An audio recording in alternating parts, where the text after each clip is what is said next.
missed the madness in Kentucky, catch the full recap now on our YouTube channel. And here's your shot to win big. We're giving away a one-of-one custom t-shirt signed by every Kentucky racer plus 3 spectator tickets to the Texas Showdown. All you gotta do, buy any shirt on our site and use promo code CLASH.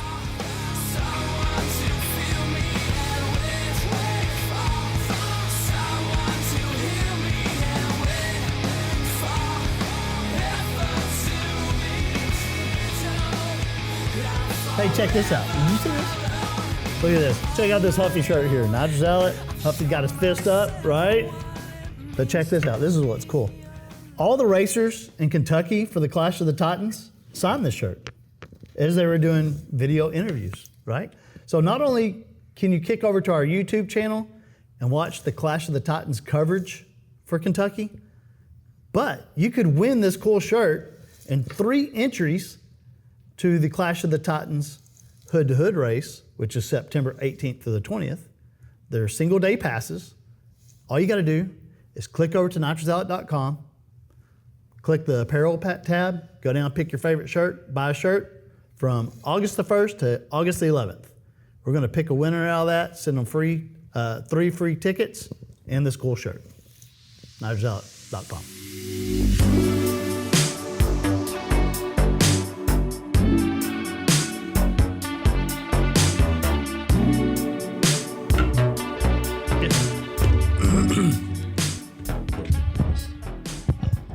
No, do them upside down like this.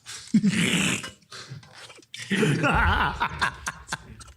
think I'll be able to hear with this? If you move those things out of the way, maybe. What's up? What's that? Oh, we got sound. Are you ready? Oh, yeah. I didn't know this was a costume party. Right. This is Asparagus, not Spartacus. Well, I guess we'll... Hey, what episode is this? 24. All right. What, are we waiting on him now? We're ready to go. Oh, we're ready to go. All right. Are you ready? I'm ready. You sure? Yeah. Okay. So today's episode 24 with WAZZUP with Nitro Dave. And today I have Rocky here. Yep. Otherwise known as Asparagus. Not Spartacus, but Asparagus. So we have Tanner Schmidt on today. And Tanner is one of our no prep racers. So Tanner, That's correct. what's up? You got to give us a big what's up. There we go. Oh, you already retired the hat, huh? Well, I can't hear, you know. Oh, okay. Man, you're failing. Are you satisfied now? Yeah. I can hear, but which is good. Tanner, it looks like you've been working today. Yes, sir. What do you do for a living whenever you're not tearing up the no prep track? So I'm a heavy equipment mechanic. I work on pretty much all Caterpillar equipment, earth moving equipment. Okay, so are you like on the move to work on stuff, or they bring it to you? Yes, sir. So I currently own my own truck and travel around and fix your equipment. Basically, is what it boils down to. In other words, you're keeping the job site running. Trying to. Right. All right. And I see you got your companion there. Yep. Got my work dog with me. What kind of dog is that? The blue healer. Blue healer. Those are like some of the best dogs, huh? She is a good dog. What's her name? Lucy, Laney. Sorry, that's my daughter's name. Lucy. So, all right. Well, let's. So many L's. Yeah. Well, I get everybody confused all the time. So it gets worse well. as you get older. You start getting this gray hair. All the names kind of blend together. So, all right. So we just finished Justin Cavas's race. Let's start there. And it was Uncle Sam's, right? Yes, sir. And Uncle Sam's no prep. Yeah. And so there was a top end race on Friday, and then a regular front side no prep on Saturday. So we won the top end no prep small tire race on Friday night. So tell us about that. Tell us a lot. So this was a little different because the top end races I've been to started at the opposite end and went towards the finish line, but you guys actually just started at what was that? Probably the 8th mile mark. Just past the 8th mile mark is where we start. So I think the main reason for that there, and I'm not 100% sure, but I think it's insurance reasons for headed back towards the tree. I don't. That's what I've heard. I don't know for sure. But yeah, you are correct. Most of them, you do see them racing towards the tree. But yeah, that last race going towards the tree, Nathan Wheeler, that's where, he wrecked his truck and hit that pole. So that was, Oh man. that was a bad deal. Yeah. So, all right. So, you were in small tire. Yes, and sir. what are the rules for small tire? As a matter of fact, I don't Tires. think there is many for small tire. No, I mean, kind of a run what you brung has to be a certain tire. yeah, I mean, run what you brung on a 28, steel roof and quarters. I don't have to worry about the rules as much because I still roof quarter cars, still factory firewall floors, all that. So Your car's still pretty much a street car, huh? Somebody said it still has a touchscreen in it, does it? Stereo and whatnot. no, it doesn't have all. It's completely gutted, but it's just a shell of a street car. But it is still factory suspension. I mean, it's heavy. It's a S197 chassis, just completely gutted interior wise. All right, so let's talk about the car. It's a S197. What is that, 13, 14 model? It's a 2012. 2012, okay. Yep. And it's got an LS in it. Yes, sir. It's got a Texas Speed re-sleeved aluminum block 370 in it.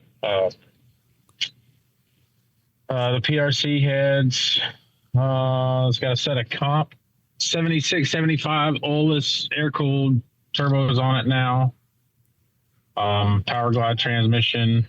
From Winter Circle actually just rebuilt it. It was originally a freak show and it had some issues, and then Winter Circle went through it and rebuilt it. And then it's got a Moser 9-inch in it. That's a drop-in S197 kit, basically, is what it boils down to. Okay, so you just said something that perked my curiosity. Last time we were at a Little River race, where I was there, and you were tuning the car, and I think you won that race too, but I could be wrong. But you were fighting issues with the converter being too loose. Did that turn out to be the transmission? No, so it was just I'd switched from a ruthless front 5.3 to the 370, and I didn't have time to get any different stators, so I just threw the stator I had in it. And actually, you know what? I was either borrowing one or had maybe let Justin borrow one. I don't remember. Anyways, I didn't have the right stator, so we went racing anyway. I was just gonna figure it out as we went, and I had put some thicker oil in it. I guess it was a Friday night. It was like 17-18% converter slip. That actually, as a matter of fact, that was the last Uncle Sam's no prep, and I had won the Prince of 28s. That's right. With 17-ish, 18-ish% converter slip. So I mean, it was pretty rough. Like I was fighting. The car was trying to shift into high gear at 7,500, 7,800 RPMs at like 1.2, 1.3. So, the CO2, I had the CO2 shifter set up to shift at 75 and it was at 1.2. So I ended up having to make a couple things in the Holly to prolong the shift a little bit, but it worked, I guess. I mean, with that much slip, you can pretty much send it down anything. And I'm assuming on a surface that's not tight, a no prep surface, you want a looser converter? Correct. So actually, currently I have, I guess it would be in between a no prep and a radial stator for the car right now, and I fight it really hard. So the race at Thunder Valley in Oklahoma, I was fighting where it coupled. So about, I would say half second into the run, maybe 3/4 of a second, where the converter really starts to grab and pull it down. I was fighting a lot of issues there spinning. So I was yanking a bunch of timing out right there to overcome it. Which also makes it couple harder. because you're pulling power out of it. So yeah, it's a learning curve, but I mean, I've been able to mile an hour really well out the back. So Do you have a strategy for what tires you're running versus the different tracks and the, like let's say like this weekend's top end race versus a track that is normally known for being a little bit after first round kind of coming around? So on anything asphalt, I prefer to use the Hoosier DO5 compound. It's a super soft tire, and it works exceptionally well for rough surfaces. Because with asphalt, I mean, it's just like anything, just like tracks or whatever. However, how porous the surface is, so you have some asphalt like chip seal, it's just real rocky and super porous, so you can't ever fill the holes in with rubber, and they don't get super sticky. Right. Well, in my experience, the DO5s are really well with the really slow, rough surfaces. And they were working pretty well. But Little River is not necessarily a slow, no prep backside. I mean, it's a decent 60 foot. But I prefer the DO5. Okay. And then for front side, no prep, anything with a decent amount of stick, the Mickey Thompson stiff all. My car seems to work better on a Mickey Thompson stiff all, and I can just 60 foot a little better on those. Is that like the pro bracket? Is that what it is? No, it's the actual, I think it's a 3055S is the part number on it. But it's an actual bias ply slick. Hey, it's all right. She sees somebody over here and wants to go. She wants to say hi to them, huh? Yeah. So you don't run a radial at all? I do run a radial for like Boogie's race and stuff like that. Any of the actual radio prep stuff, I do run a radial. Okay. So now you have nitrous on the car, but have Correct. you actually used it? Have you needed to use it? The classes you're in, I mean, you're at the front of the pack already. So far, I haven't. I've been a little scared too. So I'm kind of a self-made tuner, I guess you'd call it. I like doing everything myself. Little has helped me out tremendously. I can bounce questions off of him, but I try to have at least an answer to my question, basically a mirror to go off of. And he's always willing to help. And, we try to help each other out when we need it. But no, I haven't. I've been honestly just been scared too. Because I haven't per se ran out of boost yet. I have been curious to try it in the 60 foot area, radial prep, just to, kind of see what happens, toy around with it. But as of yet, I have not sprayed the car. I do use it for all of my dome control. So, all my wastegates, CO2 shifter, all that is used off a Nitrous Avial's dual regulator setup. And that works flawlessly. So let's touch base on that in a minute, because you do travel to some different tracks, most of them Southern, from what I can see. Have you got into the scenario yet where it's not making boost like normal because of the weather conditions? Yes, 100%. That's where it'll come in. Think about it as atmosphere instead of a power adder. Correct. One thing that I have noticed with the guys that are new to boost and juice, me guilty as well, is that some of us go into it thinking about it as a nitrous adder. And so let's say, like, for example, I'll use my car for example. I was very adamant for a 200 shot to pull 8 degrees of timing. And Correct, and it just knocked the teeth out of the car, because what was really happening is we were just giving it adequate air quality and it was making more power, but it really didn't need that much timing out of it. It was completely different than what I'm used to. And and so this last trip to Kentucky, we finally started getting a grab on it. But we had some other things going on, but we have learned that in some of these bigger applications, it really comes down to intake air temp, right?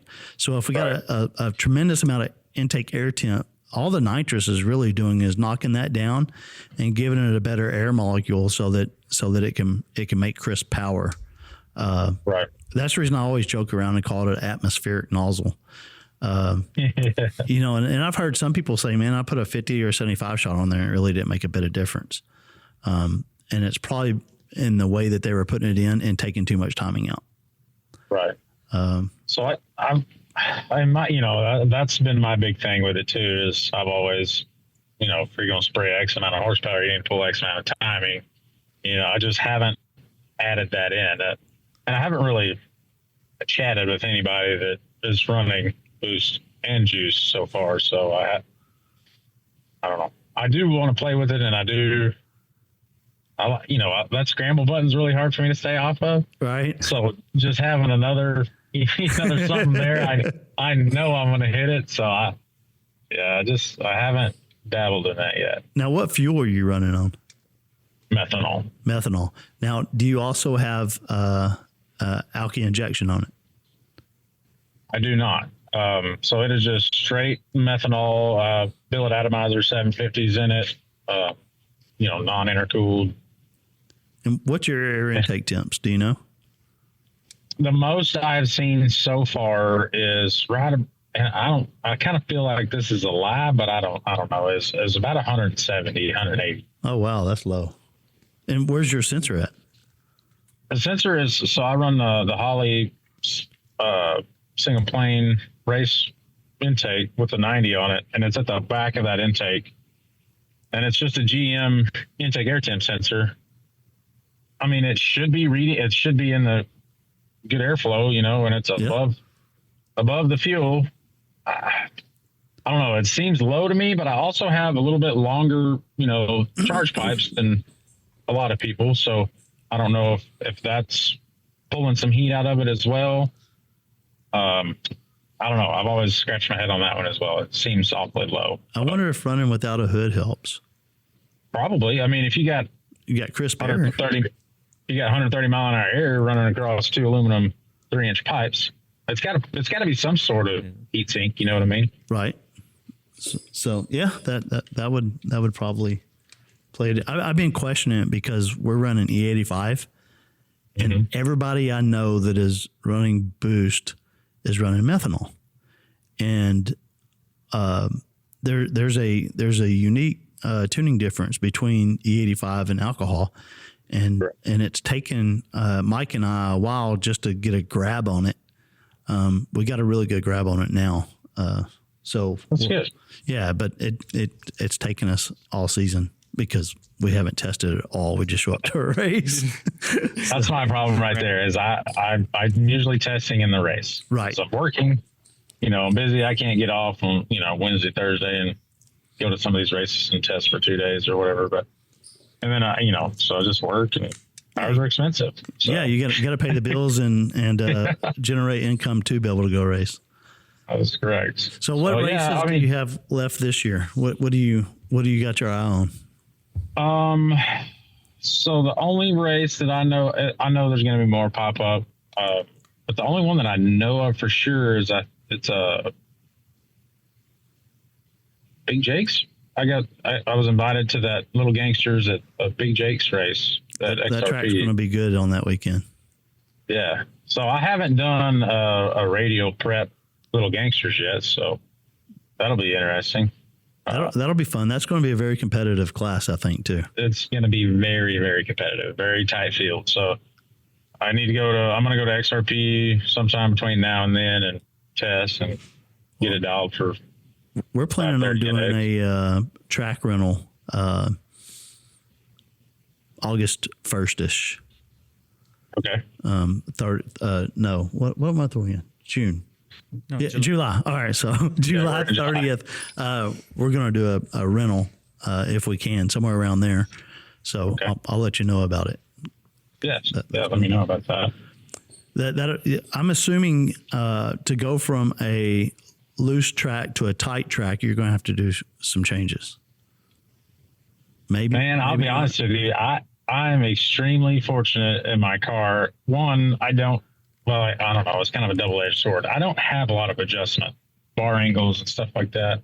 There's like 2 different holes that I use, and I'm mainly in just the lowest hole I can go, which would be technically the most aggressive anti-squat, and it works. I can, I run Ron G valved Vikings. Well, they're Vikings in the front, and then they're Mincers in the rear, and I can control the tire pretty well without making any adjustments. So I'm pretty fortunate in that area, but I would like more adjustments to fine tune for a certain surface. So I think I'm more leaning towards obviously shock adjustment difference. But your power management program is going to be completely different. And that you changes need a different stator. Yeah. I go through, I'll make a couple radio races, and then it's a backside race. So you go from one spectrum to another, you're going from 1 teen, 60, I'm slow at 60 foot. So 1 teen, 60 foots, high 1 teens to shit. You're lucky if you can go 140s, 150s, some of these places. Yeah. Like that's working at it. I noticed this last weekend, there was a lot of tire spin on the top end track. Guys that were just hammering it out the hole. Yeah. There's so many different theories, and a lot of people do stuff differently. Some people want wheel speed. I've had better luck without wheel speed than 60 foot on asphalt. Right. Maybe it's just because I haven't tried enough wheel speed, or I either go from hooked up to too much wheel speed, You'd have to find the sweet spot, right? Yeah. And my 60 foots are usually right there, if not a little better than others, so I know I'm not that far off, but I don't know if it works. Just use it, I guess. That's the first race I've been to where they used draggies at the top end of the track to actually, because it had an ET cap, right? What was that, 2 Street? I know there was 650. That's what it was. 650 top end cap. So they couldn't go any faster than a 650. And I'm thinking, how in the world are they going to know what they did? Yeah. And they had draggies in there. So I guess you had to bring your own draggie to be able to race. Is that what it was? You have to have a draggie to race in that Dude, class. Justin needs to reach out to Draggie and get sponsored for that class. You know what I mean? Like that's genius. No, it is. I mean, a draggie is extremely beneficial to an over racer, because otherwise, I've had it to where you make a pass and you're like, man, that felt like I was flying. You look at it and it was 2 slower than the one before. You're like, okay, well, that didn't work. So you try something else. I mean, I don't know how you would explain it. It's like a verification to your changes. You know what I mean? Same thing in no time racing. Like use our Clash of the Titans, for example, the 450-ish. Yeah. We tell the guys, hey, look, you get 2 test passes where you get slips. And then we go into eliminations and you don't get nothing, right? So having a draggie in the car, or you want to Shannon Davis's vehicle position sensors, something that gives you that data. Is very beneficial to know. It really is where you're at to plan for it. My draggie is on every single time I make a pass. It doesn't matter if the boards are on, clocks are, you know what I mean? It doesn't matter. It's on. I've had a draggie. You never know. Track timing system may screw up, or right. That happens at Little River. Yeah, it happens at a lot of tracks. And then you don't have any data to know what you did that round. Exactly. So the draggie usually runs just a slightly slower than tracks, from my experience. It's pretty close. I've heard that from different, but I've also had some people tell me it was a little faster. So it's kind of, I've had my draggie for over 5 years and I don't know how to use it. Pretty easy. I've tried, and then like it was whenever I was running Stitch, I finally busted out with it and said, I'm going to use a draggie, and this is funny. The race that I actually wrecked the truck at, I had it in the truck and I couldn't figure out how to turn it on. No. And I was like, screw it. So, and then I ran it, wrecked the truck. And when we were cutting the truck up, I found the draggie. So I still haven't figured it. I haven't invested time into figuring it. Like I said, people put all these cool screens and I'm like, dude, how'd you do that? Yeah. And they're like, this is so simple. All the modern stuff. It really is simple. I mean, you keep her charged up, put it in the car and hit connect. That's about all you got to do. Yeah, I'm going to have to try again because it would be beneficial for, this Clash of the Titans we have coming up is We have 46 cars pre-registered already. So that's going to be a lot of rounds. A lot of rounds there. Data would be very beneficial. So now are T&E, have you ever looked at doing any of their streetcar stuff at Ennis? I don't guess I have. That's a race you should look at. So T&E, which is Eric, and it's at Ennis, and it's going to be November, first week in November. But it's called the Streetcar Showdown, and it's all streetcar classes. And your car would fit in a lot of those classes. As long as there's not a drive involved, I'd probably be all right. Yeah, I don't know what's involved. He texted me all the different classes yesterday, and I was looking at them, but I don't know the rules behind them. Now, they did it last year, and there was a really good turnout. And being the 1st of November for a turbo guy, that's ideal weather. Yeah, that's a good time right there. So Yeah. I'm actually, so at some point in time this year, I plan to pull the car down. And I'm kind of on the fence about it, but I was going to do a full 25-2 because I would love to be competitive in front side no prep. Right. I love the no prep stuff. It's challenging. It's a whole lot of fun. But the track stuff is just, I love that my kids get to come, the family's there, everybody. It's a different environment. It's a more family all the racers environment. hang out, Yes. eat, chat, and it's just, it's so much fun. And, same thing, Ray. I don't have anything against radials. I don't, for as heavy as my car is, I don't have the power combo that I need to be competitive. Right. That makes sense. There is, I'm sure, classes for me, but They're all I getting like so to keep fast, and there's so many rules in those classes. I know. I like to keep the heads up feel as much as possible. Yep. Like depending on like the little gangster stuff or something similar, it's on a no prep surface. Sometimes it's not easy to actually get to that number. Right. You know what I mean? And that's what keeps it interesting for me. My thing is chasing that next number. I like, if I can find that next number and go a few rounds, I'm happy. You know what I mean? If I learn something in the process, it's perfect. That makes complete sense. It does. Now, how do you feel? So let's, since we're comparing the two, and you have a nice car, right? I can tell you've taken pride in building it. It's a well-built car.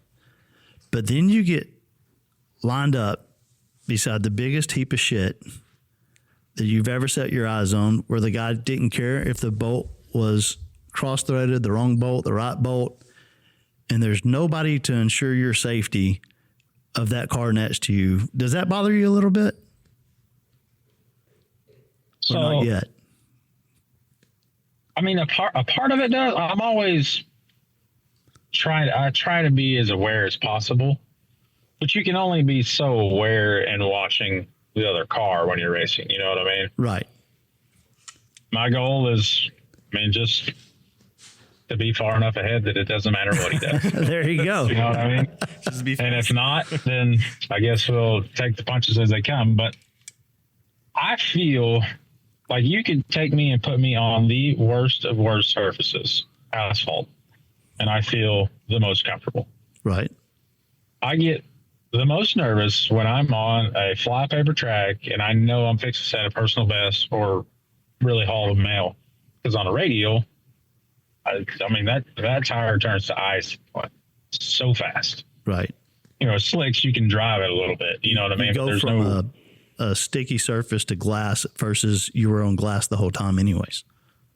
Yeah. Right. It's kind of like going out down the road and hitting a patch of ice versus just having fun and playing on the ice. It was there. Exactly. Right. I mean, that's kind of how I feel. And I don't know. I don't know if I'd ever get over that. I mean, I still love radial racing. It is, my car is kind of set up for shittier surfaces. So I can pretty much put whatever I want to in it on a radial track and it's going to pretty much go down.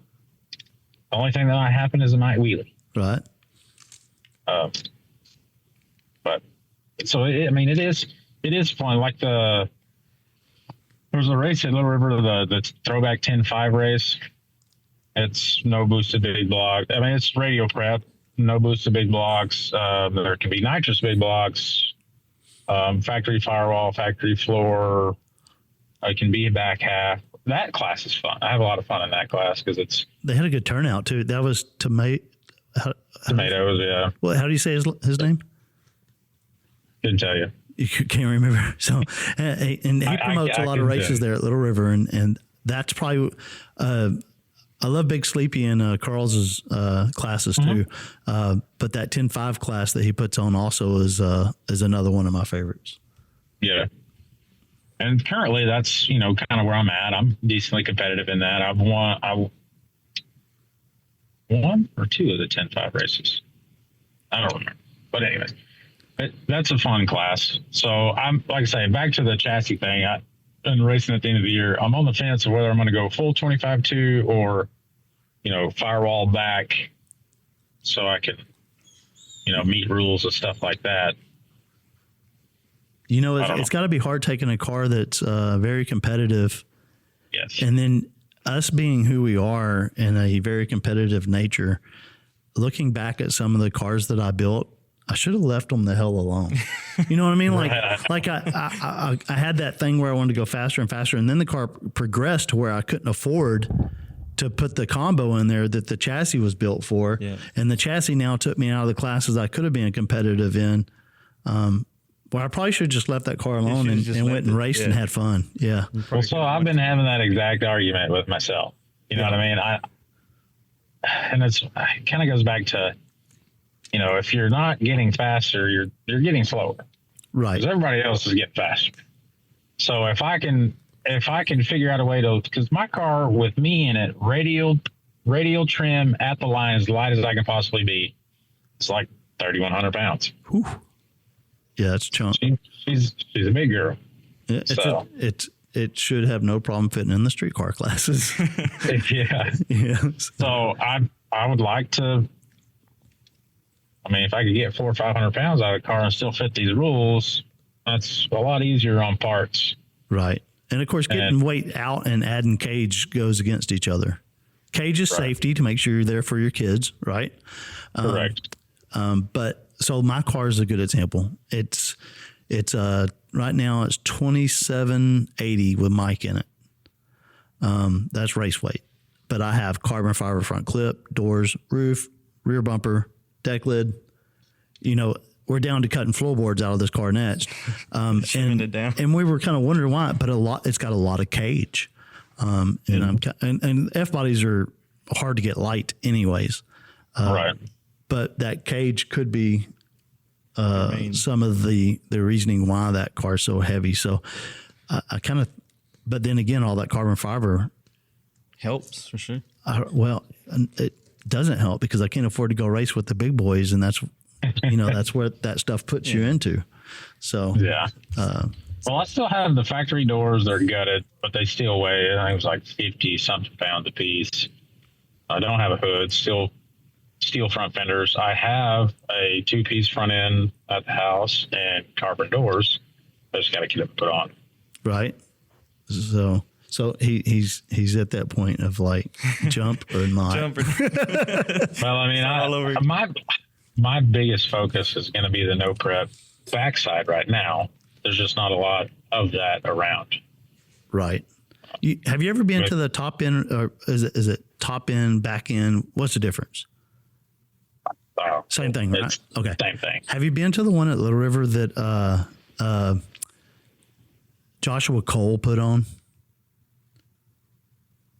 I don't think I was. That is that was rough. Funnest top end race I've ever been into. I think that was just a little before my time in the racing community. Whenever it comes up again, you got to go because the track's really wide. You got concrete barriers all the way down it. There's no obstruction. So everybody gets to park down the sides like you're at a street race, right? Where'd you say? Ennis, the very top end of Ennis. Oh, Ennis. Okay. Yeah. No, sorry. I for some reason I heard Little River. I didn't hear Little River. Anyways, No, I have heard about those races. I Whenever just that haven't been comes to them. along, go. Because for me, an old guy that no longer participates in street racing, and growing up, that was my favorite thing to do. That is as close as I can get to that. And so I had a blast. The atmosphere was just, it was a blast. And it was It is fun. it was a nice surface, well lit. You know, it was just, that's probably the funnest experience I've had at Ennis. And I love Ennis. But that's the best experience I've had out of all the racing there. I remember now that was when I was switching. I think my engine was at Texas Speed at that point. I remember that race because that's was it Texas Diesel Nationals or something like that? Yes. Whatever they call it. Texas Truck Jam. Yeah, that's it. Texas Truck Jam. So yes, my car was down at that point in time. Yep. We need to talk Josh into, if he does nothing else, we need to talk him into putting together another top end race there. Yeah. I mean, yeah, we need more people. I mean, it was kind of funny because David Bird Jones showed up with a rail, and you would think that would have gave him like an unfair advantage, but he had so much. He spun from the start all the way to the end and lost. You know, so it was kind of cool. The cars that you thought would win didn't win because they just had the wrong strategy. Yeah. You know, so is there anything you want to cover before we wrap this up? I know you got to go back to work. Not really that I can think of. We pretty much talked about everything, just about.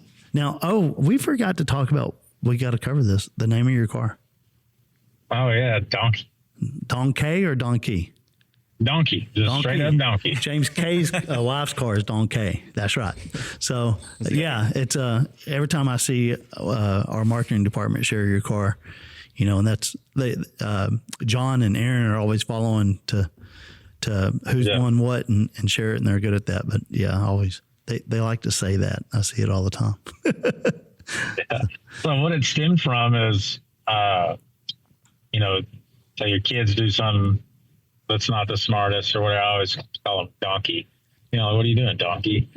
And then I'm like, man, what am I going to name this car? Well, it's the Mustang, so it can't really, with an LS in it, so it can't really be like like a purebred horse type thing. You know what I mean? I'm like, Donkey. So it's a retarded horse. Oh, it's a donkey.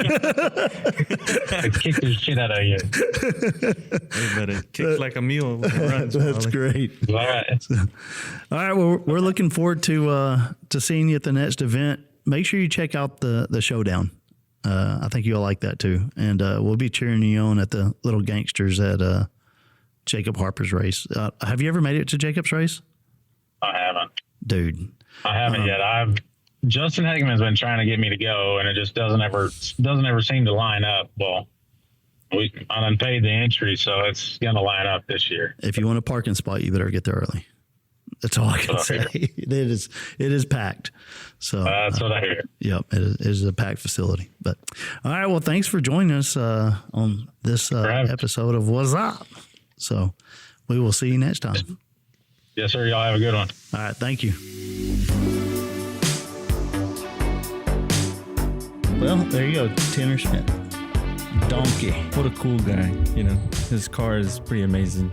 And then basically Donkey kicks like a mule, and he's always running on ice, so he knows what he got. So man, he's always in the front runners if he doesn't win it. And I've watched him every time I come up to his pit, you know, like he's got his laptop out and he's always tinkering with something. I try not to talk to him too much because I can tell he's working, processing the next round. He takes it serious, and he's done a good job at it. It would be interesting to see what he decides to do, because if it was me, I would leave the car alone. And if I wanted a faster car, I'd probably build another car because that car works so well and he's got it where it needs to be. Yep. I'd leave it alone and keep it where it fits in. As soon as you change it, now you got to dial in for the other class. Yeah. It just keeps a never-ending process. It's kind of like how your mistake day. Yeah. I'm good at making those mistakes. So before we wrap this up, I mean, you're wearing the Asparagus outfit here. So what's coming up here? I guess our next event, Clash of the Titans, You'll see us there. I'm unofficially Spartacus, I guess, the mascot for the races. It's trades off between you and Brad. Yeah. You are the right size versus getting a little puny guy out there being like, I'm a warrior. So it is tough. Yeah. So that our next event, our next race is at Hood to Hood with Ethan Williams at Texas Motorplex, and it's September 18th to the 20th. Now, what that is the 18th is private testing. 300. No, they lowered it, which I couldn't believe. It's $250 a car, right? And so it's a day of testing, which I would advise all of my 450-ish guys to be there getting tune-ups. And then the 19th and the 20th is racing. So that's Thursday, Friday, Saturday. So Friday, we will run 2 test passes. In this case, it's really qualifying passes because we have too big of a field. And so we're going to take the closest 32. So hold on, let's back up. Friday, we will chip draw. Yep. It's either going to be a 445, 450, 455, 460. And then they're going to get 2 qualifying passes. These are true qualifying passes. And we're going to pick the 32 closest cars to go into eliminations on Saturday. Now, you guys that, if you think about this, it might be worth pre-entering in another class in case you get eliminated so you can continue racing, right? You can jump in. And the good thing is they have classes on Friday and Saturday. So you could actually run your 2 qualifyings with us. They're also going to have multiple other classes that our guys would fit in. So you could have a full weekend of racing, whether you keep going around to Clash of the Titans or not. So that's kind of cool. Yeah, man, this is going to be a big event. This will be the biggest race for Clash of the Titans. Yeah. And I'm geared up, man, because this was supposed to be our first race. It was actually going to be our only race, and then I got carried away because that's how I operate. And so everybody that is pre-registered for this race was so excited. And our payout is estimated to be around $21,000 in cash and prizes. So we're only getting bigger and bigger. Man, yeah, and then we got one more race after that. So this one, the points will stack up. This will be our 3rd race, and then we have one more race, and then the last race, which is to be announced where it's going to be because of some changes, will be our year-end final. So I'm geared up for it. I'm ready. Yep, and you'll probably see me and Huffy as well out there too. So we're going to be out there and having fun. Absolutely. So I got to get Huffy to start waving at the kids, and dancing and being a cut up. And then I seen you sword fighting at the last one. I did. I had a lot of people interesting enough just wanted to see just what the Clash was about. So we had to tell them what Clash of Titans was about. Now, speaking of our Kentucky video, is it dropped yet? On YouTube, the Nitrous Outlet YouTube. Now you're going to see a lot of little intros that our marketing team has dropped out here and there, and then it'll be like little pieces of it. And whenever you watch that and you don't feel real fulfilled yet, if you jump over to YouTube and click the actual Kentucky race, what's it called? Clash of the Titans Kentucky Recap. Okay, Clash of the Titans Kentucky Recap. And if you click on that, you can watch from testing all the way to eliminations. Yep. We actually caught every round except for one because Jasper was lost. So even then, it's still like a 30-minute video long of just straight content. And it's great. It was good and everything. Yeah, it was some very competitive heads-up racing. So definitely kick over to the Nitrous Outlet YouTube. Don't forget to like, subscribe, share. Instagram, Facebook, YouTube channel. TikTok. Yep. We're still going to get on X. Yeah. Oh, yeah. Oh, we're on X. Hey, look at there. Nitrous Outlet. Go there, look us up. Nitrous Outlet on all those channels. Make sure you participate. Comment. We need comments, right? So Yep. tell us whether you like what you see or don't like what you see or what you want to see different. let us know. We got thick skin. We can take it. So I got armor on too. We could take. yeah. So anyways, thanks for joining us with this episode of WAZZUP. And we'll see you next time. Don't forget to go to the Nitrous Outlet website, nitrousoutlet.com, right? Go over to the events tab and click on the tab, and you can actually pre-register right there on the website. It's so easy. It's got our flyer with all the rules and what's going on, the date. You can pick the one of the two races that are there or both of them and register. So, nitrousoutlet.com.